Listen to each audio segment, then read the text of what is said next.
जय हिंद दोस्तों लेकर के आ गए हैं संस्कृत के बहुत ही महत्वपूर्ण वेरी आईएमपी 30 प्रश्नों पर आज हम चर्चा करने वाले हैं। एक एक प्रश्न बहुत उपयोगी है, आपको भी कमेंट में उत्तर बता करके अपनी तैयारी का अंदाजा लगाना। और सबसे महत्वपूर्ण बात, लोग पूछ रहे थे सर हमें इसकी पीडीएफ चाहिए है, बहुत ज़्यादा लोगों की मांग आ रही थी। तो अब आपके लिए, जैसा कि मैंने कहा था कि हम अपना टेलीग्राम चैनल लॉन्च करेंगे, तो वह लॉन्च हो गया है। आपको टेलीग्राम पर सर्च करना है टॉप 50 स्टडी, और हम आपको डिस्क्रिप्शन में भी टेलीग्राम चैनल की लिंक देंगे, तो आप वहां जा करके टेलीग्राम चैनल को ज्वाइन कर लीजिए और उसी पर आपको सारी पीडीएफ फ्री मिलेंगी। चूंकि चैनल अभी नया है इसलिए अभी स्टार्टिंग हो रही है, कुछ पीडीएफ मिलेंगी, डेली ऐसे डलती जाएंगी, तो आपको वहां से सारी पीडीएफ अभी मिल सकती हैं। आप उससे भी अपनी पढ़ाई और तैयारी को मजबूत बना सकते हैं। तो टॉप 50 स्टडी यूट्यूब चैनल को आप सब्सक्राइब करके हमसे जुड़ गए होंगे, क्योंकि इसी के माध्यम से पूरी तैयारी हो रही है और यहीं पर हम सारी ऐसी महत्वपूर्ण जानकारियां आपको देते हैं कि पीडीएफ कैसे मिलेगी या आपकी तैयारी मजबूत कैसे होगी। तो चलिए शुरुआत करते हैं। कर्तृवाच्य में कर्म के साथ आने वाली विभक्ति है। जल्दी से फटाक से कमेंट कर दीजिए कि कर्तृवाच्य में कर्म के साथ कौन सी विभक्ति आती है। तो कहा है कर्मणि द्वितीया, मतलब कर्म के साथ द्वितीय विभक्ति आती है। सूत्र क्या है? कर्मणि द्वितीया, मतलब कर्म में कौन सी विभक्ति होती है? द्वितीय विभक्ति होती है। ठीक है, कर्ता ने कर्म को पढ़ा होगा। अगला देखें, कर्तृवाच्य में कर्ता के साथ लगने वाली विभक्ति। कर्तृवाच्य है, 3 प्रकार के वाच्य संस्कृत में होते हैं, कर्तृवाच्य, कर्मवाच्य और भाववाच्य। इन सबको आपको विस्तार से पढ़ना हो तो हमारे चैनल की प्लेलिस्ट में जाइए, उस पर पढ़ सकते हैं। और जो हम इसके माध्यम से आपको बताते हैं, टेलीग्राम चैनल से आप जुड़ जाइए, सर्च करना है टॉप 50 स्टडी, और आपको ये पीडीएफ भी मिलेंगी और भी आपको नोट्स मिलेंगे और वीडियोस की लिंक भी मिलेंगी। सारी जानकारी आपको वहीं मिलेगी। वहाँ पर क्विज भी होगा जिसमें आप अपनी तैयारी कर सकते हैं बहुत अच्छा। तो आप अभी टेलीग्राम चैनल को इसके बाद देख लीजिएगा, डिस्क्रिप्शन भी लिंक दे रहा है टॉप 50 स्टडी, और उसको सब्सक्राइब कर लीजिए, ज्वाइन कर लीजिए। तो कर्तृवाच्य में कर्ता के साथ, तो आपको बता दें कि कर्ता में होती है प्रथमा विभक्ति। ठीक है, अब फटाफट लेते हैं। पठामी इस क्रिया से संकेतित है। पठामी क्रिया से क्या संकेतित है? तो आपको बता दें कि पठामी क्रिया से जो संकेतित है वह कौन है? कर्ता। कौन है? कर्ता है पठामी क्रिया से संकेतित। पठामी मतलब मैं पढ़ता हूं। ठीक है, उत्तम पुरुष, उत्तम पुरुष में किसकी बात आती? कर्ता की, मैं, हम दोनों, हम सब। तो पठामी, पठावा, पठामा, उत्तम पुरुष का एक वचन बनता है पठामी। तो उसमें किससे संबंधित है? कर्ता से, कर्ता ने। ठीक है, प्रथमा विभक्ति में होता है। कर्मवाच्य के साथ प्रयुक्त धातु है। कर्मवाच्य के साथ कौन सी धातु लगती है? जल्दी से बता दीजिए। कर्तृवाच्य के साथ लगती है, आपको बता दें, परस्मैपदी धातु, और कर्मवाच्य के साथ लगती हैं आत्मनेपदी धातु। जैसे परस्मैपद की चलती है पठति, पठता पठन्ति, और आत्मनेपद की चलती है पठ्यते। ठीक है, ऐसे चलते हैं, आत्मनेपद के रूप अलग चलते हैं। और परस्मयी पद, उभयपदी कौन कहलाती हैं? जो धातुएं परस्मयी पद में भी होती हैं और आत्मनेपद पद में भी होती हैं, वो उभयपदी कहलाती हैं। ठीक है, और विस्तार से हम आपको, आप हमारी प्लेलिस्ट में जाइए, संस्कृत व्याकरण ट्रिक, उस पर आप पढ़ सकते हैं। ठीक है, तो आत्मनेपद में, कर्मवाच्य में आत्मनेपद में, और कर्तृवाच्य में परस्मयी पद में, दोनों याद रखिएगा। कर्म में कर्ता के साथ लगने वाली विभक्ति, जो कर्म है तो कर्ता के साथ कौन सी विभक्ति उसमें लगेगी? जल्दी से बता दें, फटाक से कमेंट कर दें दोस्तों, और लाइक तुरंत मार दें। वीडियो को लाइक ना किया हो तो तुरंत कर दें। कमेंट में आपका कोई भी क्वेश्चन हो कमेंट में पूछ सकते हैं। किस एग्जाम की तैयारी कर रहे हैं वो जरूर कमेंट में आप लिख दीजिए, वैसे ही आपके लिए क्वेश्चन ला रहे हैं पूरे परफेक्ट बिल्कुल। हाँ, तो जल्दी बता दें कि कर्म में कर्ता के साथ लगने वाली जो विभक्ति होती है तो तृतीया, क्योंकि सूत्र क्या है? कर्तृकर्णयोस् तृतीया, कर्तृकर्णयोस् तृतीया, मतलब कर्म में जो कर्ता के साथ लगेगी उसको क्या बोलते हैं? तृतीया विभक्ति वहां पर होगी। कर्मवाच्य में कर्म के साथ लगने वाली विभक्ति महत्वपूर्ण है। कर्मवाच्य में कर्म के साथ कौन सी विभक्ति होगी? तो कर्मवाच्य में देखो, कर्ता के साथ कौन सी होती है? तृतीया, याद रखिएगा। कर्ता के साथ अपन ने कौन सी पढ़ी थी? तृतीया विभक्ति। लेकिन कर्मवाच्य में कर्म के साथ जो विभक्ति होती है वह प्रथमा होती है। ठीक है, कौन सी विभक्ति होती है? प्रथमा विभक्ति होती है। मतलब कर्मवाच्य के कर्म में कौन सी आती है? प्रथमा आती है। कर्मवाच्य में कर्म की प्रधानता होती है, कर्तृवाच्य में कर्ता की हो, भाववाच्य में ना कर्ता की होती ना कर्म की। अकर्मक क्रियाओं के साथ बनता है, जल्दी से बता दीजिए, अकर्मक क्रियाओं के साथ बनता है। तो आपको बता दें कि जो अकर्मक क्रियाएं हैं, अकर्मक मतलब जो कर्म से रहित जो क्रिया है, जैसे हमने कह दिया कि सा मतलब होता है वह, ठीक है। अब उसको बोल दिया अपन ने सा रोदसी मतलब वह रोता है। अब इसमें कर्म है क्या? कोई नहीं है, सीधा है, सा रोदसी वह रोता है। तो ये क्या हो गया? अकर्मक क्रियाओं के साथ जो होता है भाववाच्य। ये वाक्य किसका है? भाववाच्य का। इस प्रकार से आप लगा सकते हैं, कर्म से रहित है। गोपी में प्रकृति प्रत्यय है, वेरी वेरी आईएमपी प्रश्न है दोस्तों, एक एक प्रश्न महत्वपूर्ण है। वीडियो को पूरा बिल्कुल क्रम से आपको देखना है, कहीं भी स्किप नहीं करना है। पीडीएफ के लिए तो हमने बता ही दिया है, तो हमारे चैनल से जुड़ जाइए। गोपी में प्रकृति प्रत्यय, जल्दी से बता दीजिए। गोपी, तो आपको बता दें गोपी जो है वह स्त्रीलिंग का है, ठीक है। तो इसमें स्त्रीलिंग प्रत्यय ही दिए हैं। तो गोप में गीस प्रत्यय लगाने पर, कौन सा प्रत्यय? गीस प्रत्यय लगाने पर गोपी बनता है। गोपी कई बार पूछा भी गया है। अगला आ गया इंद्रणी, ठीक है, इंद्राणी होना चाहिए। मैं इंद्र शब्द में आने वाला प्रत्यय, इंद्र शब्द में कौन सा प्रत्यय आता है? जल्दी से बता दीजिए दोस्तों।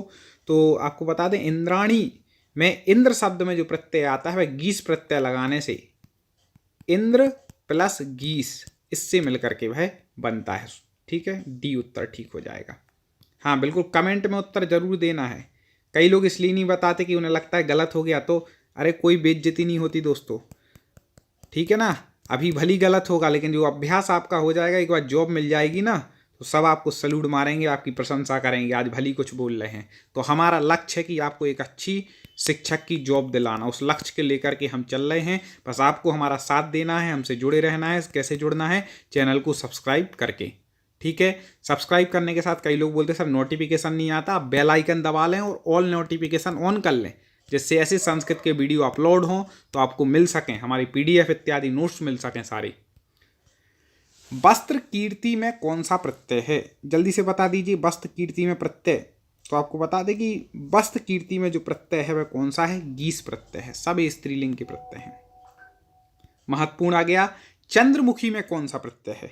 हमने बताया है कि हमारे जो ये पीडीएफ है ना, एक क्रम से इसमें ली गई प्रत्यय फिर उपसर्ग, जो मतलब संस्कृत व्याकरण का हम प्रारंभ से पढ़ रहे, समझ लो। पिछले वीडियो ना देखे हो तो जरूर देख लेना। प्रारंभ से लेकर के हमें पूरी व्याकरण कवर करनी है, जो आपकी शिक्षक भर्ती परीक्षा के लिए उपयोगी है।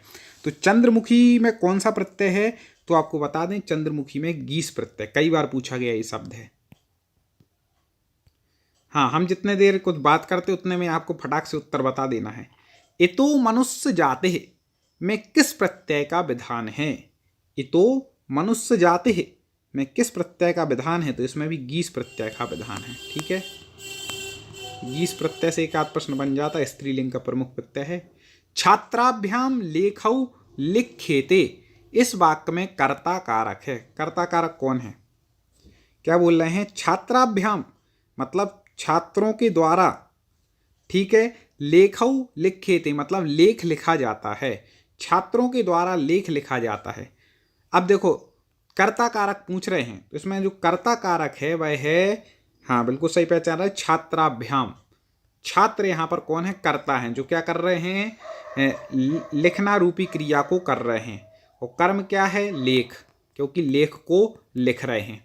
तो यहाँ पर छात्र हो गए कर्ता कारक और लेख हो गया कर्म कारक, लिख्यते हो गया क्रिया, ठीक है। लिख्यते क्या हो गया? लिख्यते क्रिया, आत्मने पद में हो गया। क्यों? क्योंकि भाववाच्य कर्मवाच्य का वाक्य है। इसका कर्तृवाच्य बनाना हो तो, ठीक है, फिर उसको वैसे बनेंगे कि छात्रा लेखम लिख्यति, ठीक है। छात्रा लेखम लिख्यति, लिख्यति नहीं, लिखती हो जाएगा, क्योंकि हम तो यहाँ आत्मनिपद में इसको बना दिया। तो छात्रा लेखम लिखति, इस प्रकार से हो जाएगा। कर्तृवाच्य में, एक कर्मवाच्य में दिया है, ठीक है। तो छात्राभ्याम यहाँ पर करता है। वेरी वेरी आईएमपी आ गया। अब रामेण वाणेण हता रावण, ठीक है। इस वाक्य में रामेण शब्द में किस कारक का बोधक है। रामेण में कौन सा कारक है? राम शब्द के रूप हमने ट्रक से पढ़ा है, शब्द रूप आप हमारी प्ले लिस्ट में देखना, शब्द रूप ट्रिक, तो बहुत अच्छे तरीके से बताए हैं। तो अब रामेण में कौन सा है, तो आपको बता दें कि रामेण में यहाँ पर है, रामेण मतलब राम के द्वारा, राम बाणेण मतलब बाण के द्वारा, हता मतलब मारता है, रावणा मतलब रावण को, ठीक है। राम बाण के द्वारा रावण को मारता है, तो इसमें राम को क्या है? करता है। राम कौन है? करता है, ठीक है। बाण के द्वारा मार रहे हैं, ठीक है, तो बाणेन में क्या? तृतीया विभक्ति है, करण है, ठीक है। इस प्रकार से आप देख लीजिएगा। अगला देख लें, शिराः सार्व स्वर्गतात पशुपति शिरस्ता क्षितिधरम भर्तृहरि प्रणीत प्रस्तुत श्लोकांश का शिरस्ता पद किस कारक का बोधक है? इसमें जो शिरस्ता पद दिया है वह किस कारक का बोधक है? इसमें कौन सा कारक है? कारक आपने पढ़े होंगे संस्कृत के, तो अब जल्दी से बता दीजिए कौन सा कारक है। तो आपको बता दें, शिरस्तः क्षितिधरम मतलब शिरस्तः क्षितिधरम मतलब शिरा सारवा स्वर्गतात पशुपति। शिरस्तः, शिरस्ता बनता है पंचमी में, तो पंचमी में कौन सा होता है? अपादाने पंचमी। सूत्र क्या है? अपादाने पंचमी मतलब अपाद, पंचमी विभक्ति में अपादान कारक होता है, ठीक है, याद रख लेना। अगला देखें, इसी टाइप के प्रश्न आएंगे दोस्तों। सुदर्शनेन वासुदेवेन हता शिशुपालः। सुदर्शनेन वासुदेवेन हता शिशुपाला, ठीक है। हता मतलब मारना, शिशुपाला मतलब शिशुपाल को किसने मारा था भाई? वासुदेव के हाथ से ही तो उनका वो हुआ था, ठीक है। तो इस वाक्य में सुदर्शनेन इस पद में किस कारक का बोध होता है? जल्दी से बता दीजिए किस कारक का बोध हो रहा है यहाँ पर। तो ये यहाँ पर होता है तृतीया, यहाँ पर कारक लग गया, करण होना चाहिए, कई बार टाइपिंग में हो जाता है, तो करण कारक का यहाँ पर बोध हो रहा है, क्योंकि तृतीया विभक्ति, तृतीया में क्या आता है? करण कारक, मतलब सुदर्शन वासुदेव के द्वारा शिशुपाल का वध हुआ। एक शिशुपाल वध एक पुस्तक भी है, जिसके लेखक कौन है? महाकवि माघ हैं। कई बार पूछा जाता है शिशुपाल वध किसकी रचना है, तो महाकवि माघ की है, याद रख लीजिएगा, साथ में बता दिया। प्रणवः देवालये नेत्राभ्याम रामायणम पठति, ठीक है। प्रणव जो है वह देवालय में नेत्राभ्याम रामायण, नेत्रों से क्या पढ़ता है? रामायण पढ़ता है नेत्रों के द्वारा। तो अब इस वाक्य में कर्म कारक का बोध कराने वाला पद है। कर्म कारक का बोध कराने वाला कौन सा पद है? जल्दी से बता दे। तो आपको हमने बताया था कि कर्मणि द्वितीया, ठीक है, कर्म में द्वितीया होती है। अब द्वितीया इसमें किसमें है? तो और जिसको किया जाए वो कर्म है, तो यहाँ पर रामायण को पढ़ा जा रहा है, तो रामायण क्या हो गई? कर्म, तो रामायणम, ठीक है। जिसको किया जाए वो क्या होता है? कर्म, तो यहाँ रामायण को पढ़ा जा रहा है, ठीक है। नेत्राभ्याम रामायणम पठति मतलब रामायण को पढ़ता है। कर्म कारक का चिन्ह भी क्या है? कर्ता ने कर्म को, कर्म कारक का चिन्ह भी को है, तो रामायणम में हो जाएगा, ठीक है दोस्तों। सब्सक्राइब बस कर लेना आप, और वीडियो को लाइक कर देना, बस आगे का काम हम पूरा आपको बता देंगे कैसे होगी आपकी व्यवस्थित तैयारी। कस्याम महाराजा काशी नरेशः भिक्षुकेभ्यः धनम ददाति, ठीक है। यहाँ महाराजा जो काशी नरेश थे, उन्होंने भिक्षुक के लिए क्या किया? धन दिया। देने अर्थ में हमेशा हमने बताया था कि चतुर्थी विभक्ति आती, इसलिए यहाँ पे भिक्षुकेभ्यः हो गया, और एक भिक्षुक को नहीं दिया, भिक्षुकों को दिया, इसलिए बहुवचन है, ठीक है। तो धन दिया इस वाक्य में संप्रदान सूचक है, ठीक है। तो चतुर्थी संप्रदाने होता है कि नहीं, ठीक है, चतुर्थी विभक्ति होती है संप्रदान में, तो यहाँ पर जिसको दिया जाए उसमें आती है चतुर्थी, जिसको दिया जा रहा है उसमें चतुर्थी आती है, तो किसको दे दिया जा रहा है? भिक्षुक को, तो भिक्षुकेभ्यः। जिसको धन दिया जाए उसमें चतुर्थी आएगी, तो भिक्षुकेभ्यः में क्या हो गई? चतुर्थी बहुवचन, ये संप्रदान सूचक पद है भिक्षुकेभ्यः, ठीक है। इस प्रकार से धन यहाँ पर क्या है? कर्म है, क्योंकि धन को दिया जा रहा है, वो क्या हो गया? कर्म हो गया। देना क्या हो गई? क्रिया कारक हो गया। और भिक्षुकेभ्यः संप्रदान कारक है। इस प्रकार से लगा लेना, कुछ भी पूछ ले आप पे बनना चाहिए। एक प्रश्न भली पड़ रहा है, 3 प्रश्न कवर होना चाहिए। ऐसे हमें पूरे लगातार हमें इसको चर्चा करनी है, पूरी व्याकरण कंप्लीट करनी है दोस्तों। इसलिए आप हमारे टेलीग्राम चैनल से जुड़ जाएं, वहाँ पर पीडीएफ नोट्स वगैरह की जानकारी सारी मिलेगी, पीडीएफ नोट्स मिलेंगे और यहाँ पर आपको चैनल के माध्यम से पढ़ाई होगी। बस अभी इतना। ब्राह्मणा सृष्टि अति प्राचीन भव्या च अस्ति। इस वाक्य में ब्राह्मण पद से किसका बोध हो रहा है? ब्राह्मणा पद से किसका बोध हो रहा है, जल्दी से बता दीजिए दोस्तों। तो ब्राह्मणा सृष्टि अति प्राचीन भव्या च अस्ति, मतलब जो ब्रह्मा जी की जो सृष्टि है वह अति प्राचीन और भव्य है। इससे एक प्रकार से अति प्राचीन और भव्य संबंध का बोध हो रहा है। किसका बोध हो रहा है? संबंध कारक का। ब्राह्मणा पद से, ब्राह्मणा होना चाहिए, ब्राह्मणा नहीं, ब्राह्मणा। ब्रह्म मतलब ब्रह्मा जी। अधिकरण कारक के कितने भेद हैं, जल्दी बता दीजिए। आधारे अधिकरणम से अधिकरण होता है, तो अधिकरण कारक के यहाँ पर आपको बता दें कि 3 भेद हैं। ठीक है, 3 भेद होते हैं अधिकरण कारक के। अधिकरण में कौन सी विभक्ति होती है? तो सप्तमी होती है। कई बार पूछ लेता है अधिकरण में कौन सी विभक्ति है, तो सप्तमी होती है। भौतिके शरीरे आत्मा अस्ति में भौतिके शरीरे आत्मा अस्ति। इस वाक्य में अधिकरण कारक किस पद से प्रद्योतित होता है? में भौतिके शरीर, मतलब मेरे जो भौतिक शरीर में क्या आत्मा है, इसमें किस पद में प्रद्योतित हो रहा है आपको अधिकरण कारक? तो किसके में है, किसके शरीर में है, उसमें होगा भाई, क्योंकि वो आधार वो अधिकरण हमने बता दिए। तो आधार क्या है आत्मा का? मैं, मतलब मैं हूं, तो मैं क्या हो जाएगा यहां पर? अधिकरण कारक हो जाएगा। कारकों के संबंध में आधार किस कारक का बोध कराता है?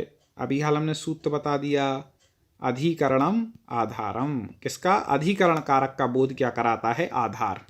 ठीक है ना, इस प्रकार से समझ लीजिएगा। कर्ता कारक का कारक के रूप में बोध कराने के लिए किस विभक्ति का प्रयोग होता है? कर्ता कारक में कारक का बोध कराने के लिए किस विभक्ति का प्रयोग होता है? तो आपको बताया था हमने भाई, कर्तृकरणयोस् तृतीया। मतलब कर्ता कारक का कारक के रूप में यदि बोध कराना है तो कौन सी विभक्ति होगी? तृतीया विभक्ति हो जाएगी। ठीक है ना दोस्तों, इस प्रकार से कर्ता कारक में तृतीया विभक्ति का विधान करने एकमात्र सूत्र है। एकमात्र सूत्र वो आपको बताना है दोस्तों। तो हम पहले ही आपको बता देते हैं, कई बार तो उत्तर देखो, अब इतने बार बोल चुके हैं इसका उत्तर। हमने क्या बोला? कर्ता कारक में तृतीया विभक्ति का विधान करने वाला सूत्र। अभी बोला था कि कर्तृकरणयोस् तृतीया, कर्तृकरणयोस् या यो विसर्ग लग जाता है संधि होके तृतीया, इसका इसमें तृतीया और जोड़ दो जिससे आपको याद रहे, कर्तृकरणयो तृतीया। तो कर्ता कारक में तृतीया, कभी कर्ता में तो प्रथमा होती है, लेकिन कर्ता कारक में यदि तृतीया के बोध कराने की बात आ जाए, याद रखिएगा ये, तो यहाँ पर कर्तृकरणयो तृतीया से कर्ता कारक में तृतीय विभक्ति हो जाती है। इस बात को महत्वपूर्ण बिल्कुल नोट कर लीजिएगा। प्रथमा विभक्ति का प्रयोग किसे बतलाने के लिए किया जाता है? प्रथमा विभक्ति का प्रयोग किसको बताने के लिए किया जाता है? तो आपको बता दें कि प्रथमा विभक्ति के लिए हमने सूत्र बताया था, इसी के पहले जो हमारी पीडीएफ थी जो हमने पढ़ाई थी उसमें से बिल्कुल छांट करके लाए हैं एक। तो हमने बताया था प्रातिपदिकार्थ लिंग परिमाण वचन मात्रे प्रथमा। क्या बताया था? प्रातिपदिकार्थ लिंग परिमाण वचन मात्रे प्रथमा, मतलब प्रातिपदिक अर्थ में, लिंग में, परिमाण में और वचन में, इनमें क्या होती है? प्रथमा होती है। तो यहाँ प्रातिपदिक है क्या? नहीं है। प्रातिपदिका लिंग है क्या? नहीं है। परिमाण है क्या? हाँ परिमाण है। तो परिमाण को जो ऑप्शन में आ जाए, लिंग को बताती है, परिमाण को बताती है, वचन को बताने के लिए किस विभक्ति का प्रयोग होता है? प्रथमा का। प्रातिपदिकार्थ लिंग परिमाण वचन मात्रे प्रथमा, याद रखिएगा। अगला है संबोधन के अर्थ में किस विभक्ति का प्रयोग होता है? तो याद रखिएगा, संबोधन में हमेशा हमेशा प्रथमा विभक्ति का प्रयोग होता है। संबोधन में कौन सी विभक्ति होती? प्रथमा। जैसे आपने राम शब्द के रूप पढ़े तो शुरुआत किससे करते हैं? प्रथमा। रामः रामौ रामा। तो ऐसे ही जब संबोधन होगा ना तो अपन क्या बोलेंगे? हे रामः हे रामौ हे रामः। वैसे ही जो प्रथमा में बोला था बस हे लग गया। तो संबोधन में हमेशा कौन सी विभक्ति होती है दोस्तों? तो वह प्रथमा विभक्ति होती है, प्रथम विभक्ति होती है। इसका याद रखिएगा। आगे पसंद आ रहे हो तो तुरंत लाइक करना, कमेंट ही बताना कि आपको पसंद आ रहे हैं या नहीं, और ज़्यादा एक्सप्लेन करें कि इतना ठीक है। कुछ ज़्यादा डिटेल में भी घुसेंगे तो कई लोगों को कठिन लगने लगेगा। डिटेल में पढ़ना है तो आप हमारी क्लासें पढ़िए फिर व्यवस्थित रूप से, ठीक है ना। चलो, कर्ता का ईप्सित तमम कारक होता है। कर्ता का जो कर्ता है उसका ईप्सित तमम कारक क्या है? तो आपको बता दें कि कर्ता का जो ईप्सित तमम कारक होता है वह कहा है कर्तुरीप्सित तमम कर्मः। सूत्र क्या है? कर्तुरीप्सित तमम कर्मः। मतलब जो कर्ता के लिए ईप्सित है, कर्ता को जो चाहिए है, एक प्रकार से उसको अच्छा लग रहा है, उसके लिए ईप्सित है, वह क्या कहलाता है? कर्म कहलाता है। ठीक है, कर्ता को जो ईश्रित है वह क्या है? कर्म है। तो कर्तुरीप्सित तमम कर्मः से इसमें कर्म हो जाएगा। कर्मवाच्य में कर्मवाच्य, ठीक है, कर्तृवाच्य मतलब कर्ता की प्रधानता, कर्मवाच्य मतलब कर्म की प्रधानता, और भाववाच्य ना कर्ता की ना कर्म की, अन्य की प्रधानता होती है, भाव की प्रधानता। ठीक है, तो ये तीन वाच्य हैं। अब क्या पूछ रहे हैं कि कर्मवाच्य में कर्म कारक में, कर्मवाच्य के कर्म कारक में किस विभक्ति का विधान है? तो कर्मवाच्य के कर्म में जो विभक्ति होती है वह कौन सी है? प्रथमा। ठीक है, कर्मवाच्य के कर्म में प्रथमा विभक्ति होती, लेकिन कर्मवाच्य के यदि कर्ता में यहां पर पूछ लिया जाता तो कर्ता में तृतीया विभक्ति होती है। इस बात का आपको याद रखना है। तो ये उत्तर इसका ठीक हो जाएगा। पीडीएफ के लिए क्या करना है? तुरंत वीडियो पूरा होने के बाद टेलीग्राम पर सर्च करना है टॉप 50 स्टडी। ठीक है, 5 तारीख से इसमें रेगुलर नोट्स आने वाले हैं, 5 फरवरी से। ठीक है, तो अभी शुरुआत कर रहे हैं हम चैनल की। अभी तक हम केवल इसी पर थे, अपने टॉप 50 स्टडी यूट्यूब चैनल पर लेते थे, लेकिन बहुत सारे दोस्त मांग कर रहे हैं सर हमें नोट्स भी चाहिए है, साथ में कई बार वीडियो की लिंक नहीं मिल पाती तो वो भी चाहिए है, पुराने नोट्स भी चाहिए हैं, तैयारी के लिए क्या स्ट्रेटजी होनी चाहिए, सब कुछ आपको मिलेगा वहाँ पर। किस पर? टेलीग्राम चैनल टॉप 50 स्टडी पर। तो जा करके तुरंत उसको ज्वाइन कर लें और उसमें जो अपडेट आती रहे उनको देखते रहें। कर्ता के कार्य की सिद्धि में सहायक अथवा सर्वाधिकरण उपकारक कारक कौन सा है? जल्दी से बता दें कि कर्ता में कार्य की सिद्धि में सहायक तो सर्वाधिकरण उपकारक कारक कौन सा है? तो आपको बता दें कि वह है करण कारक। कौन सा है? करण कारक। दोस्तों यदि दिल से बताना, यदि आपको प्रश्न अच्छे लगे हैं ना और अच्छा लग रहा है पढ़ना, तो बस एक काम करना कि अपने 3 व्हाट्सएप ग्रुप या 3 फेसबुक या 3 टेलीग्राम ग्रुप में इसकी लिंक को शेयर करना, अपने 3 मित्रों को और अपने इस चैनल से जोड़ना, टेलीग्राम से जोड़ना। मैं टेलीग्राम चैनल की लिंक टेलीग्राम लिख करके नीचे डिस्क्रिप्शन में दे रहा हूँ। आप यहाँ क्लिक करेंगे साइड में तो नीचे डिस्क्रिप्शन खुलेगी, तो वहाँ से जा करके जरूर देख लेना और तुरंत उसको ज्वाइन कर लेना, नहीं तो टेलीग्राम पर डायरेक्ट सर्च कर लेना। संबंध कारक को कारकों में परिगणित किया गया है या नहीं? संबंध कारक को कारकों में लिया गया है कि नहीं? जल्दी से बता दीजिए। संस्कृत की बात कर रहे तो आपको बता दें कि संस्कृत में जो है ना, संबंध कारकों को कारकों में नहीं लिया गया है। ठीक है, याद रखिएगा, संबंध को कारकों में नहीं गिना जाता है। ठीक है, इसलिए कारक की संख्या 6 है 7 की जगह। ठीक है, संबंध कारक को कारकों में नहीं लिया गया, इस बात को याद रखिएगा। कारकों में इसकी गणना नहीं की जाती है। ठीक है, इस प्रकार से आपका ये पूरा हो गया। आपको इसकी पीडीएफ भी मिल जाएंगी, पिछली भी मिल जाएंगी। बस आपको जुड़ना है। बस एक काम मैंने जो बोला था, शेयर आगे जरूर कर देना, इतना काम आपको करना है। सब्सक्राइब तो आपने कर ही लिया होगा चैनल को। वीडियो को लाइक तुरंत मार दीजिए। कमेंट में जरूर बताइए किस एग्जाम की तैयारी कर रहे हैं, साथ में किस किस सब्जेक्ट की आपको वीडियो चाहिए है और किस किस सब्जेक्ट के नोट्स चाहिए। आप सारा लिख दीजिए, आपको बिल्कुल उपलब्ध कराने का प्रयास होगा। इसी तरह जुड़े रहिए, तैयारी को अपनी मजबूत बनाइए। जय हिंद।